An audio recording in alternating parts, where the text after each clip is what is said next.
ഞങ്ങളിപ്പോൾ മധ്യപ്രദേശിലെ Asta police സ്റ്റേഷനിലാണ് ഉള്ളത്.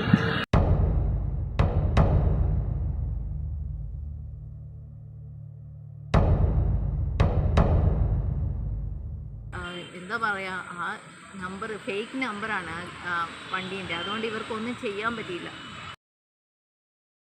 അപ്പോൾ ആ സാറ് പറഞ്ഞത് കേരളം എന്ന് പറയുന്നത് നമ്മുടെ ദേശം കൂടിയാണ്, നിങ്ങൾ സേഫായിട്ട് യാത്ര ചെയ്യേണ്ടത് എൻ്റെ കൂടി ആവശ്യമാണ്.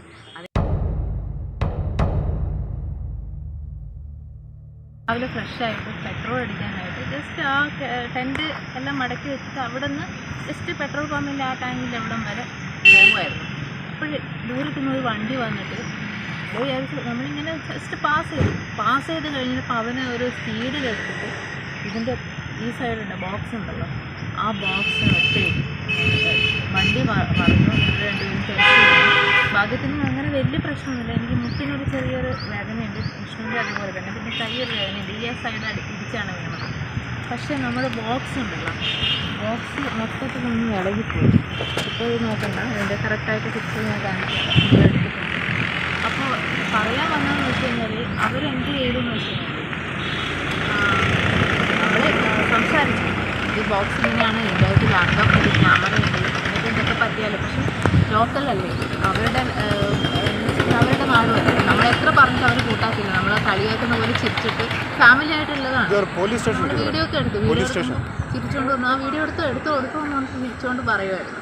പെട്രോൾ പമ്പിലത്തെ ആൾക്കാരും പറഞ്ഞു നിങ്ങൾ പോലീസ് സ്റ്റേഷനിൽ പോകും, അല്ലാതെ അവരെ കിട്ടില്ല, അവരെ വിടാൻ പാടില്ല. ഇത്രയും പ്രശ്നങ്ങളൊക്കെ ചെയ്ത് അവരെ കണ്ടുകൊണ്ടുണ്ട്, അവരുടെയാണ് മിസ്റ്റേക്ക്. അങ്ങനെ ഞങ്ങളിപ്പോൾ മധ്യപ്രദേശിലെ ആസ്റ്റ പോലീസ് സ്റ്റേഷനിലാണ് ഉള്ളത്.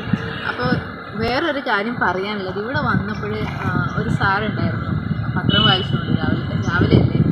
അപ്പോൾ ആ സാറ് വളരെ ക്ഷമയോടെ ഞങ്ങൾ കാര്യങ്ങളെല്ലാം പറഞ്ഞു. എന്നിട്ട് അവർ എൻ്റെ അടുത്ത് പറഞ്ഞു, ആദ്യം നിങ്ങൾ ലാപ്ടോപ്പ് ക്യാമറയും എന്തെങ്കിലും പറ്റിയിട്ടുണ്ടോ എന്നൊന്ന് പരിശോധിക്കാൻ പറഞ്ഞു. എന്നിട്ട് നമുക്ക് FIR ഇടാൻ നോക്കി.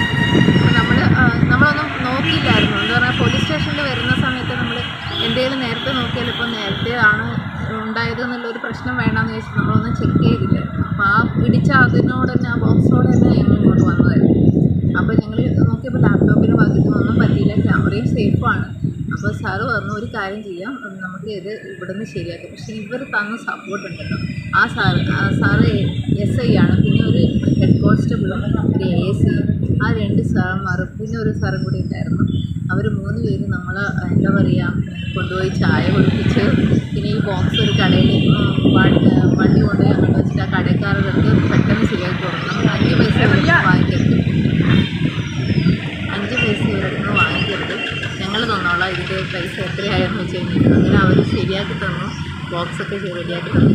ഞാൻ പറയാൻ ഉദ്ദേശിച്ചത് ഇത്രയാണ്, ഇത്രയും സ്നേഹമുള്ള, ഇത്രയും നല്ല രീതിയിൽ പെരുമാറുന്ന പോലീസുകാർ എനിക്ക് ഭയങ്കരമായിട്ട് അതിശയം തോന്നി. ഈ മധ്യപ്രദേശ് പോലീസ് എന്തായാലും ഇവർക്കൊരു ബിഗ് സല്യൂട്ട്. ഇതെല്ലാം നിങ്ങളെല്ലാവരും കാണണം, അതിന് വേണ്ടിയിട്ടാണ് ഈ വീഡിയോ ചെയ്യുന്നത്. അപ്പോൾ എന്താ പറയുക, നമുക്ക് അവരെല്ലാവരും കൂടി ഒന്ന് പരിചയപ്പെടാം. അറിയില്ല അവർ വീഡിയോ എടുക്കാൻ സമ്മതിക്കില്ലെന്ന്, എന്തായാലും അവർ നമുക്കൊന്ന് പരിചയപ്പെട്ട് നോക്കാം. വീഡിയോ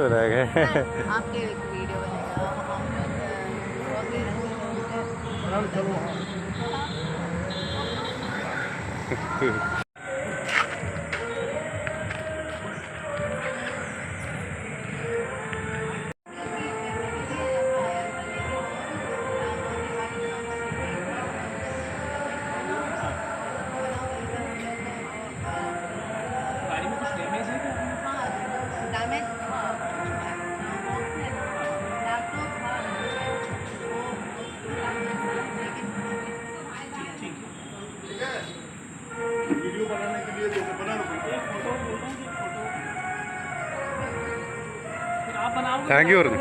പിന്നെ പ്രോബ്ലം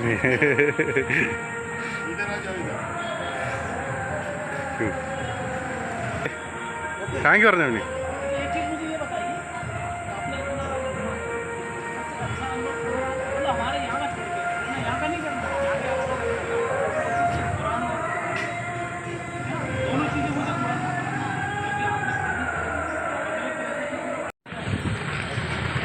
അപ്പോൾ നിങ്ങൾ എന്താ പറയുക, കോൾ ചെയ്തതും കണ്ടു, ഇപ്പോൾ വീഡിയോയും കണ്ടു, എല്ലാം കണ്ടല്ലോ. എന്ത് പോലീസുകാരാണ് സംസാരിച്ചെന്ന് തോന്നുന്നു. അപ്പോൾ നമ്മൾ ഈ സർക്കിളിൻ്റെ അടുത്ത് പോയപ്പോൾ താങ്ക്സ് പറയാൻ പോയപ്പോൾ ആ സാറ് പറഞ്ഞു തന്നത്, ആദ്യം നമ്മളെ സംസാരം മുഴുവനും ക്ഷമയോടെ കേട്ട് നിന്നത് ആ സാറാണ്, സർക്കിളാണ്. അപ്പോൾ ആ സാറ് പറഞ്ഞത് കേരളം എന്ന് പറയുന്നത് നമ്മുടെ ദേശം കൂടിയാണ്. നിങ്ങൾ അവിടെ നിന്ന് ഇവിടത്തേക്ക് വന്ന് ഇവിടുത്തെ സെക്യൂരിറ്റി നിങ്ങൾ സേഫായിട്ട് യാത്ര ചെയ്യേണ്ടത് എൻ്റെ കൂടി ആവശ്യമാണ്. അത് എൻ്റെ കർത്തവ്യം മാത്രമാണ്. ഞാനപ്പോൾ എൻ്റെ ഡ്യൂട്ടിയാണ് ചെയ്തിരിക്കുന്നത്. അതിന് താങ്ക്സ് പറയേണ്ട ഒരു ആവശ്യമില്ല എന്നാണ് പറയുന്നത്. അപ്പോൾ അതുകൊണ്ട് വീഡിയോ എടുക്കാൻ അദ്ദേഹം നിശ്ചയിച്ചു. അതിൻ്റെ ആവശ്യമില്ല, ഞാൻ എൻ്റെ ഡ്യൂട്ടി ചെയ്തു എന്നാണ് പറഞ്ഞത്. അപ്പോൾ ഇത്രയും സ്നേഹത്തോടെ സംസാരിക്കുന്ന പോലീസുകാരെ നമുക്ക് കാണാൻ പറ്റും എന്ന് മനസ്സിലായില്ലേ? അപ്പോൾ എന്താ പറയുക, ഈ സാറും പറഞ്ഞു, സാറ് കുറേ ഇപ്പോൾ ലാസ്റ്റ് ഒരു സാറ് നമ്മുടെ അടുത്ത് സംസാരിച്ചു, രമേശ് സാറ്. ആ സാറ് ദിനേശ് സാറ്. ആ സാറ് പറഞ്ഞു, നിങ്ങൾ ഇത്രയും എന്താ പറയുക ദൂരം സഞ്ചരിച്ചപ്പോൾ നിങ്ങൾക്ക് ഏറ്റവും നല്ല അനുഭവം, ഏറ്റവും മോശം അനുഭവം പറയാൻ പറഞ്ഞു, ഇവിടുത്തെ ഒഴിവാക്കിയിട്ട്. അപ്പോൾ ഞങ്ങൾ രണ്ടും പറഞ്ഞു കൊടുത്തു. അപ്പോൾ സാറ് എന്താ പറയുക ഇങ്ങനെ അതായത് ടൂറ് പ്ലാൻ ചെയ്യുന്നുണ്ട്. അപ്പം ഞങ്ങൾ കേരളത്തിൽ വന്നാൽ ഞങ്ങൾ വിളിക്കാൻ പറഞ്ഞിട്ടുണ്ട്, നമ്പറും കൊടുത്തിട്ടുണ്ട്. അപ്പോൾ എന്താ പറയുക, ഇന്നത്തെ ഈ ഒരു എക്സ്പീരിയൻസ് നിങ്ങളെ കാണിക്കാൻ വേണ്ടിയിട്ട് മാത്രം. ഭാഗ്യത്തിന് നമുക്ക് ആരുടെ ഭാഗ്യം കൊണ്ടും ഒന്നും സംഭവിച്ചിട്ടില്ല. പിന്നെ അത് മാത്രമല്ല, വേറൊരു കാര്യം പറയാൻ വിട്ടുപോയി. നമ്മൾ ഈ നമ്പർ ഇവിടെ കൊടുത്തപ്പോൾ ഇവർ സെർച്ച് ചെയ്തപ്പോഴേ എന്താ പറയുക, ആ നമ്പർ ഫേക്ക് നമ്പറാണ് വണ്ടീൻ്റെ. അതുകൊണ്ട് ഇവർക്കൊന്നും ചെയ്യാൻ പറ്റിയില്ല. അല്ലെങ്കിൽ അവരെ വിളിച്ചിട്ട് എന്തെങ്കിലുമൊക്കെ ചെയ്യുമായിരുന്നു. അതായത് സാറ് പറഞ്ഞു രണ്ടെണ്ണം അടിക്കുക അങ്ങ് ചെയ്യാമായിരുന്നു പിടിച്ച് വലിച്ചിട്ട്. പക്ഷേ ഇപ്പോൾ അതൊന്നും ചെയ്യാൻ പറ്റില്ല, ഫേക്ക് നമ്പർ. അതുകൊണ്ടാണെന്ന് തോന്നുന്നു അവർ എത്രയും പെട്ടെന്ന് അവിടെ നിന്ന് രക്ഷപ്പെട്ടത്. എന്ത് തന്നെ ആയാലും പോയി, അത് പോട്ടെ, നമുക്കൊന്നും സംഭവിച്ചില്ലല്ലോ. ഇപ്പോൾ ബോക്സും ഒരു വിധം ശരിയാക്കി തന്നിട്ടുണ്ട്. അപ്പോൾ നമ്മളെ യാത്ര തുടരുകയാണ്.